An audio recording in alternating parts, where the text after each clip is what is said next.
எனக்கு ஒரு வருத்தம். என்ன வருத்தம் தெரியுமா? கடந்த சட்டமன்ற தேர்தலில் பழனிசாமி இங்கே போட்டியிட்டார். பழனிசாமி அவர்களை விட ஒரு தகுதியான வேட்பாளர் உங்களுக்கு கிடைக்க மாட்டாங்க. இந்த மண்ணுக்கு சொந்தக்காரர், ஒரு விவசாயியின் மகன், இந்த மண்ணுக்கு சொந்தக்காரர், இந்த மண்ணிலே பிறந்து வளர்ந்து இந்த மண்ணை பற்றி நன்கு தெரிந்தவர், விவசாயத்திற்காக எத்தனையோ போராட்டம் செய்து விவசாயத்திற்காக எத்தனையோ வழக்குகளை பெற்றிருக்கின்றார்.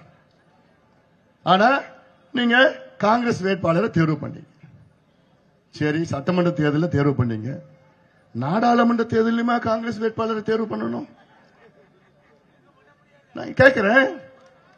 இப்போ காங்கிரஸ் மறுபடியும் போட்டியிடுது. காங்கிரஸ் வேட்பாளர் அவர் எந்த ஊர்னா தூத்துக்குடி மாவட்டத்தை சார்ந்தவர். காங்கிரஸ் எம்பி யாருன்னா கும்மிடி பூண்டியா சேர்ந்தவங்க.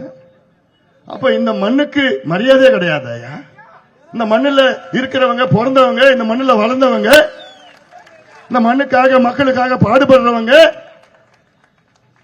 அவங்களுக்கு மரியாதை இல்லையா? அதை நான் கேட்கிறேன். நான் கேட்கறது நியாயம் தானே? இருக்கிற மக்களுக்கு கேட்கறது நியாயம் தானே?